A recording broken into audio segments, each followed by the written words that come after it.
You ever notice the things you want to do, you can't? And the things you don't want to do, you end up doing? Well, that is part of what we're going to learn about today. We're going to learn about a guy who just totally relapses, loses it, but learns from it. Loses it and learns from it. Check it out.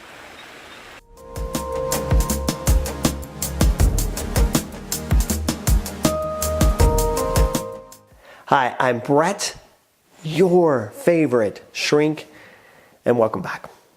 Welcome back to another My 5 Minds episode.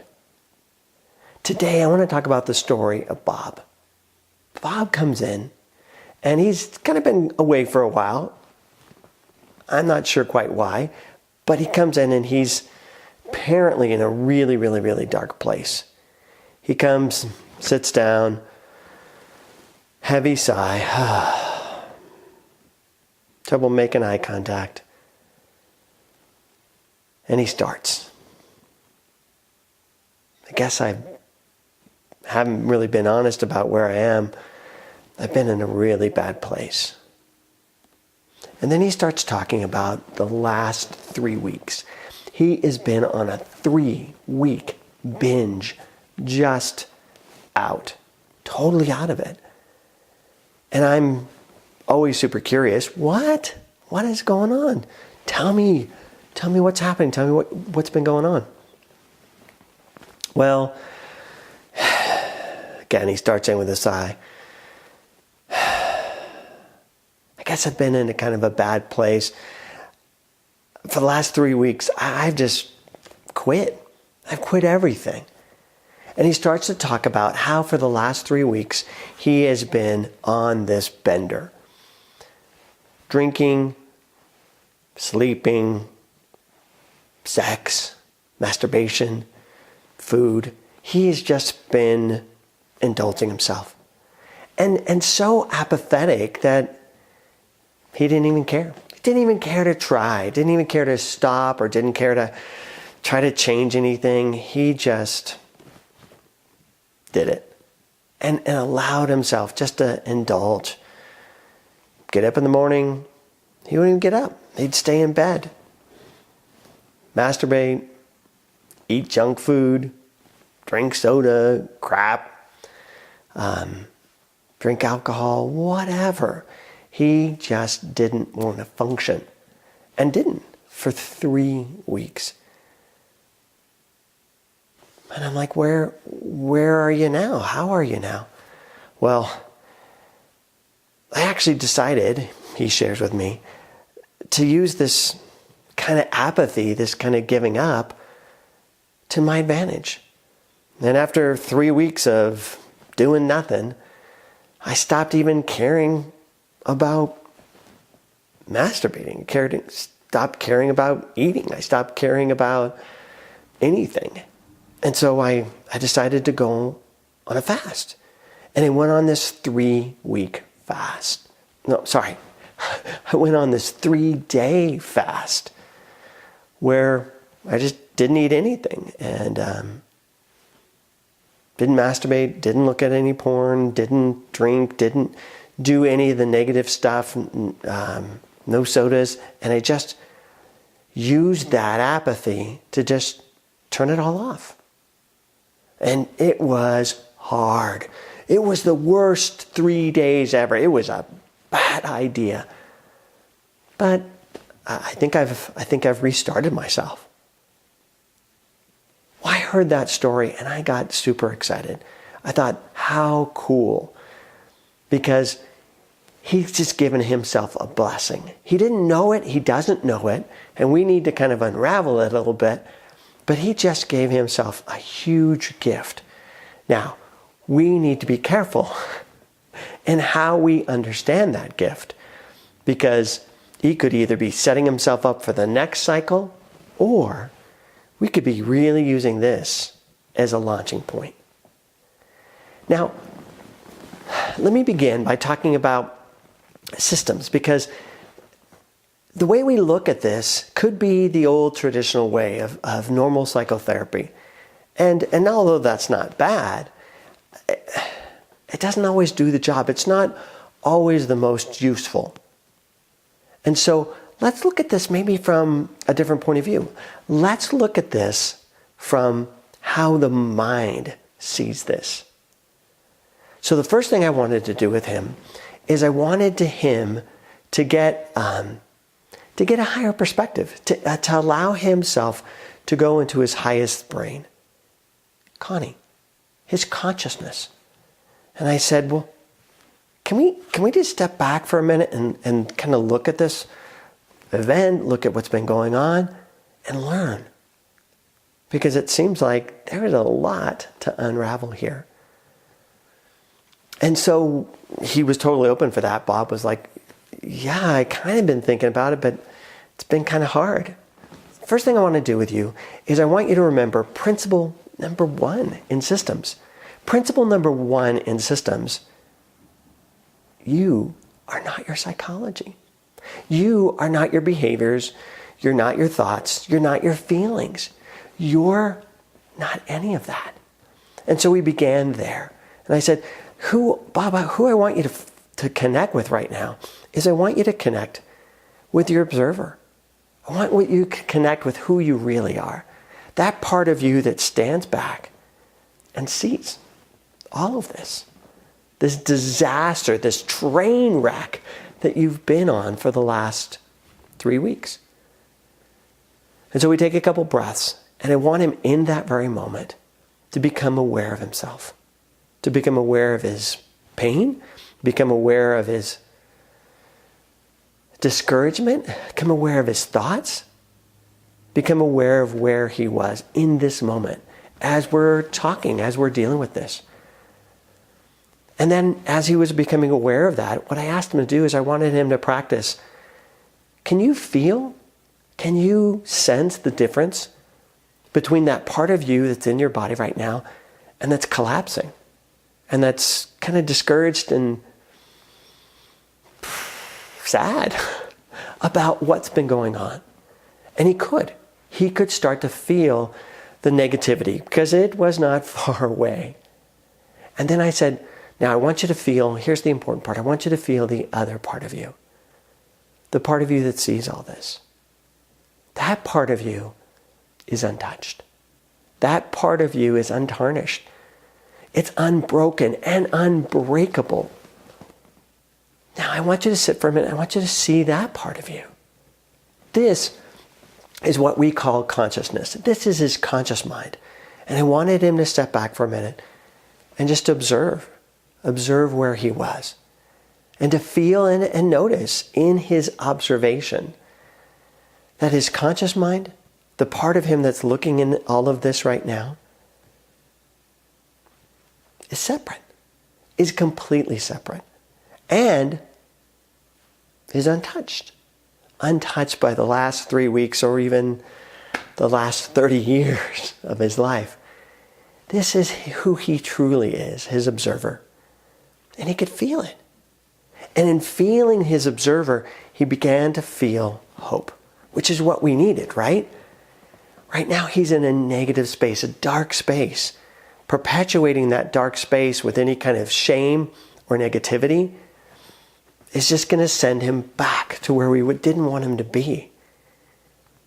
But by stepping out and allowing himself to observe himself in this moment, and then also observe himself over the last 3 weeks, he could take on a new perspective. Now, the first thing we did is we started pulling back and started noticing the observer. I wanted him to notice how he was thinking about the last 3 weeks. Natural tendency is to go to shame and to beat himself up and to feel like, oh man, I just blew it the last 3 weeks. Not useful, not helpful. Instead, I asked Bob to go into a different thinking. What'd you learn?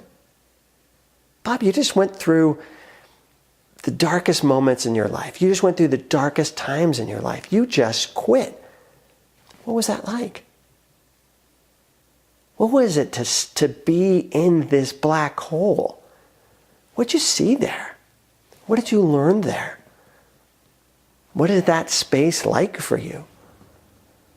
Now, all of those questions, can you hear, are keeping him in the observer and keeping him looking at what's happening. But here's the key part. When you're in your observer, there's no judgment. There's no good or bad or right or wrong. That's not what the observer does. You know who does that? Leo. Leo, your left neocortex, the guy that's always looking at things, analyzing things. And he's the guy that's going to say, oh, I just blew it. I screwed up. And what's that going to do to Emma? What's that going to do to her emotional mind? Oh, it's going to crash. The emotional mind's going to shut down and feel pain. Now, we can play some semantic games with ourselves and say, well, I don't want to feel shame. I want to feel guilt because guilt is appropriate. I did something wrong. I want to feel bad, but I don't want to feel like I hate myself. I want to separate the behavior, all of that stuff. But again, those are all semantic. Again, those are all semantic games that Leo likes to play. And they're okay. They help a little bit, but they're not enough. Here's what B, his base brain, is thinking. B, the language of the base brain is it wants to seek pleasure and avoid pain. If Bob feels bad about the last 3 weeks, you know what he's going to want to do? He's going to want to avoid. That's what B does. He avoids. So if he feels bad about what he's done in any way, guilt or shame, whatever, you know what he's going to do? He's going to avoid. He's going to avoid thinking about what just happened. If he thinks about the last 3 weeks and he's like, ugh, that was awful, then his brain's going to want to go, well, I don't want to think about the last 3 weeks, right? It's a normal reaction. But if he doesn't think, if he doesn't look at what's been going on for the last 3 weeks, because it hurts too bad, the pattern's going to repeat, right? The pattern's just going to go through. And he's going to feel bad about what he did, kind of. But you know what he's really going to feel bad about? And this is such a key distinction. He's going to feel really bad about thinking about what he did.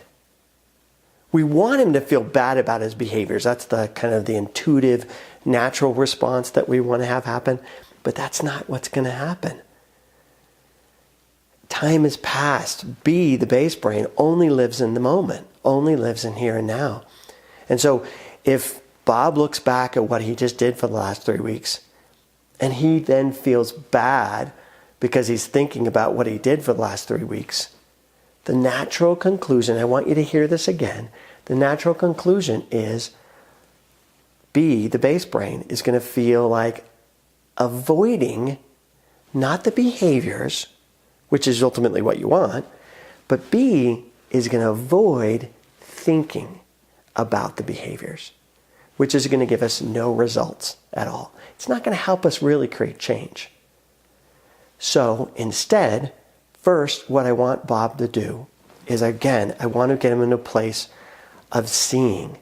Seeing without being. That's an important key to systems. Helping him see the patterns, but not be in the patterns. So for him, I want him to see, gosh, let's look at the last 3 weeks. What was that about? And get him into the curious observer position.